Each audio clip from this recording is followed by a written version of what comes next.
ঈদযাত্রায় এবারও ঢাকা-টাঙ্গাইল মহাসড়কে যানজটের আশঙ্কা করা হচ্ছে। গাজীপুরের চন্দ্রা থেকে এলেঙ্গা পর্যন্ত যান চলাচল নির্বিঘ্ন হলেও এলেঙ্গা থেকে ২ লেনের মহাসড়কে ভোগান্তি পোহাতে হয় যাত্রী ও চালকদের। রয়েছে উন্নয়নের কাজের বাধাও। তবে যানজটমুক্ত ঈদযাত্রায় নানা পদক্ষেপের কথা জানিয়েছেন প্রশাসন।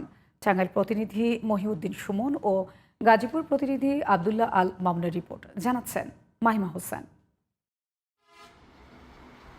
ঢাকা-টাঙ্গাইল মহাসড়কে এভাবে নির্বিঘ্নে চলাচল করছে যানবাহন। গাজীপুরের চন্দ্রা থেকে এলেঙ্গা পর্যন্ত প্রায় ৬৪ কিলোমিটার ৪ লেনের মহাসড়কের সুবিধা পাচ্ছেন চালকরা।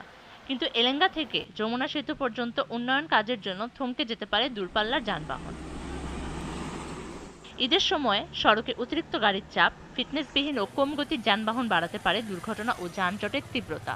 যানজট এবছরও হইতে পারে, কারণ স্কাই রোডে খুব গাড়ির চাপ। ঈদের আগে যমুনা পর্যন্ত একটু কষ্ট হবো, ড্রাইভারদেরও কষ্ট হবো, তারপর যাত্রীবাহীদেরও কষ্ট হবো। এলেঙ্গা থেকে যমুনা সেতুর পূর্ব পার পর্যন্ত মহাসড়ক ৪ লেনে উন্নতিকরণের কাজ নির্দিষ্ট সময়ে শেষ না হওয়ায় যানজটের শুরু হতে পারে এখান থেকেও। তবে এর দায় নিতে চায় না সংশ্লিষ্ট ঠিকাদারি প্রতিষ্ঠান।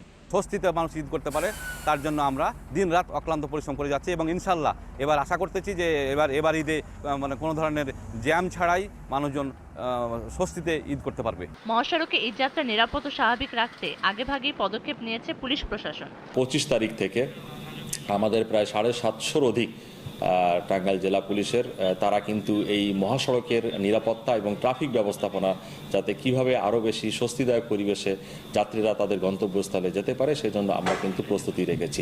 এদিকে ঢাকা ময়মনসিংহ মহাসড়কে বিআরটি প্রকল্পের ফ্লাইওভারগুলোর নিচে রাস্তা কম প্রশস্ত হওয়ায় যানজট বাড়তে পারে বলে আশঙ্কা করছেন চালকরা। যেমন বাইপাস চৌরাস্তা জ্যাম থাকে, সিঙ্গেল রাস্তার কারণে জ্যামজট লাগে।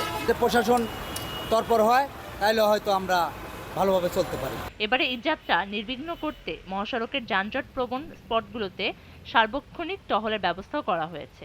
আমরা এই চৌরাস্তার সর্বোচ্চ প্রায়োরিটি দিব। এর আশপাশে যাতে কোনো দোকানপাট বা রাস্তা বা ফুটপাতে যাতে কোনো হকাররা বসতে না পারে, আমরা এগুলি খেয়াল রাখবো। বছর অন্যান্য সময় এই মহাসড়কে উত্তরবঙ্গ সহ অন্তত ২৪ জেলার ১৫ থেকে ২০ হাজার যানবাহন প্রতিদিন চলাচল করলেও ঈদের সময় সংখ্যা বেড়ে যায় ২ থেকে ৩ গুণ। Mahima Hossain, GTV news.